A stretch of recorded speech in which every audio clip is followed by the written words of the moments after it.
a risk if we would ever get a large wind. There would definitely be a severe risk that the building would just, I mean, obviously the wind could just get up underneath that roof and cause it to go sailing, which we clearly don't want. So anyway, once we get this cleared away, we can get them to come out and secure the building, and then we can use it again. It's really hot. We've got the horses we rescue, plus we've got a couple of our own. And usually it's going in the 90s this week.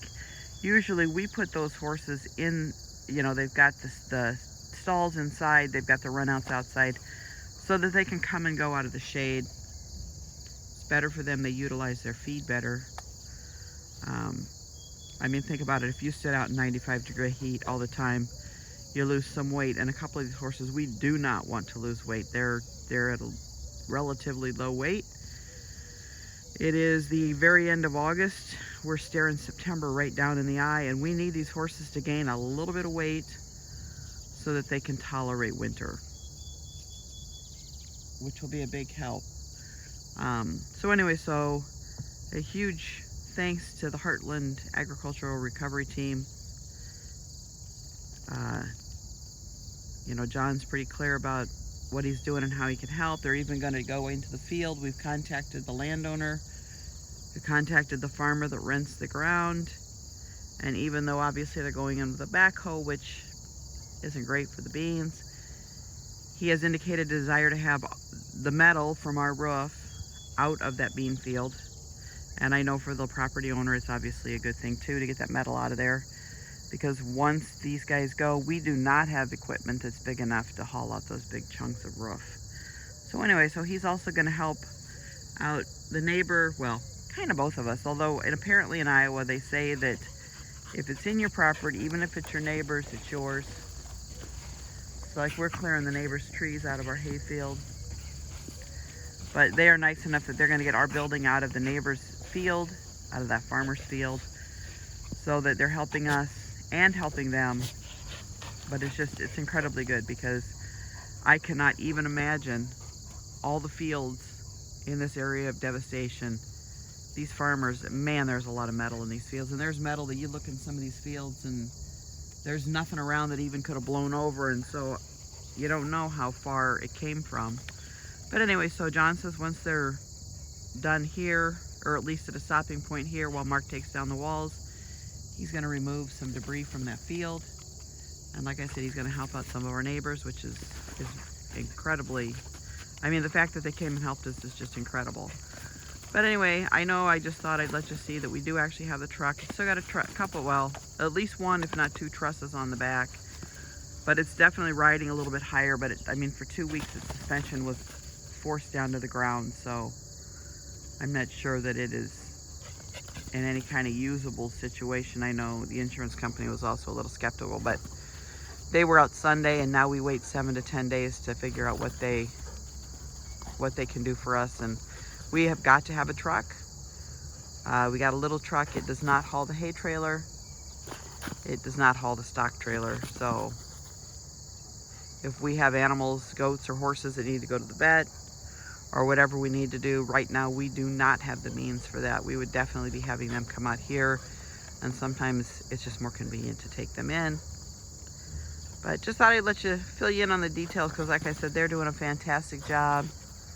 There's the equipment that was donated for them to use. It's amazing to me what you can do with it's a huge skid steer and a backhoe.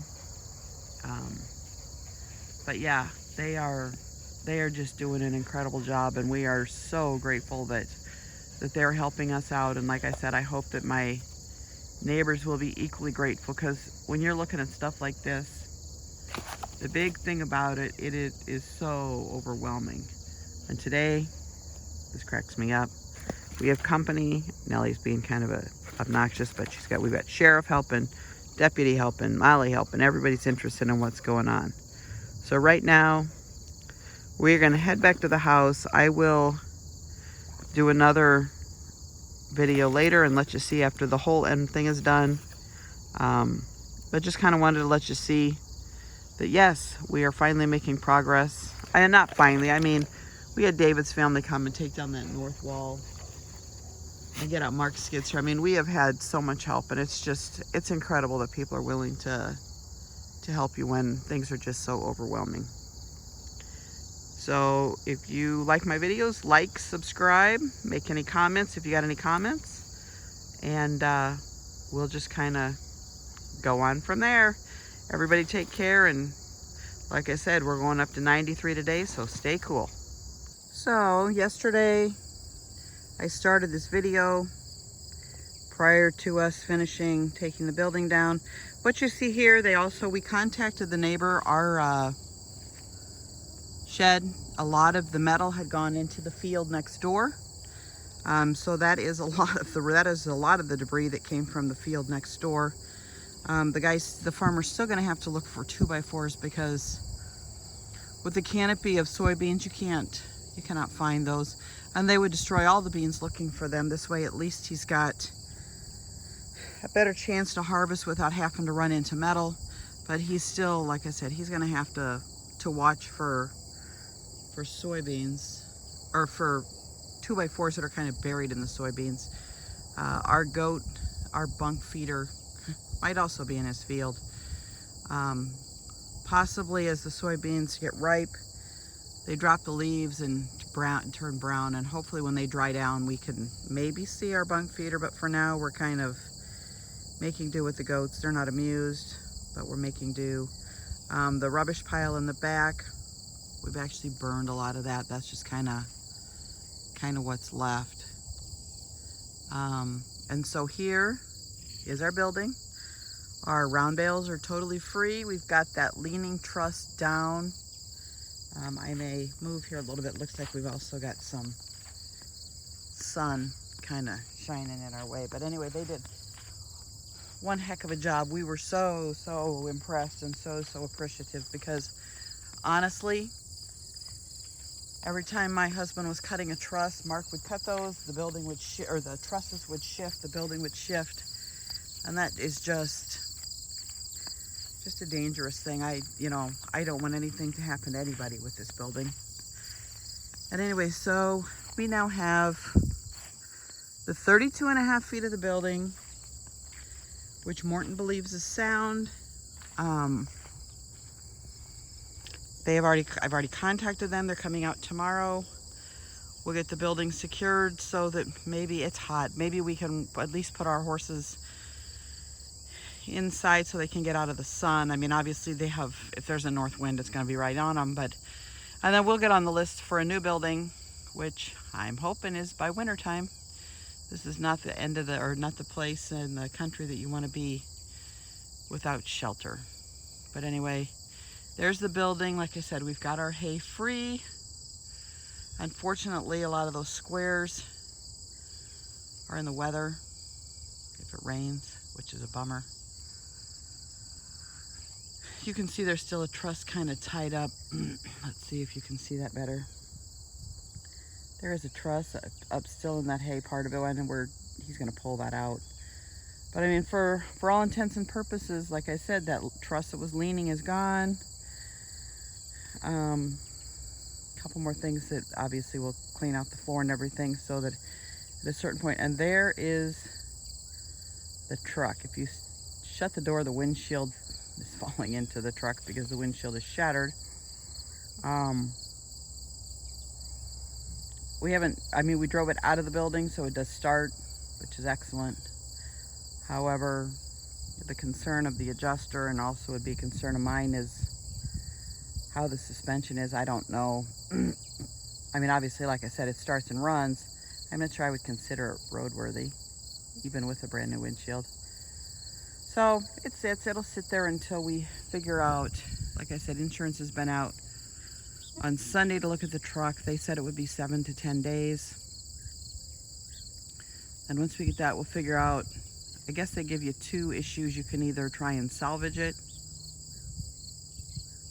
and then, I mean, I suppose there's a possibility we could fix it up and just use it around the farm and it would never go on the road again. Or if we would try and sell it for parts. Like I said, obviously it runs, so there's got to be some things in there that work. But I would have grave concerns about the suspension of the truck as to be roadworthy. My husband loves that truck. Anyway, so, and there's Sheriff's guarding the place. So we'll see, like I said, we'll see, have Morton come out. They thought they would be out tomorrow, and they'll get it secured. Right now, if we would get a big win, this building, the rest of this building would go, which obviously is not our goal. And but we will, they're going to get it secured so that it will be secure until they can get the new materials out here, get the men out here and rebuild. And they'll also confirm that it looked sound, but like I said, it had that truss leaning against it, so it's harder to tell. But they will confirm that it is sound and confirm that they are indeed gonna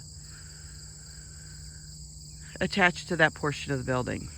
So anyway, that is our recovery in a nutshell. We still have little bits and pieces to clear up, but for the most part, there we go. Our building is taken down, and now, like I said, we'll have Morton come out and see if we can get it rebuilt before winter comes. Thanks for watching. Please like and subscribe, and I will keep you posted on how things turn out with the whole rebuild thing. Thank you. Bye.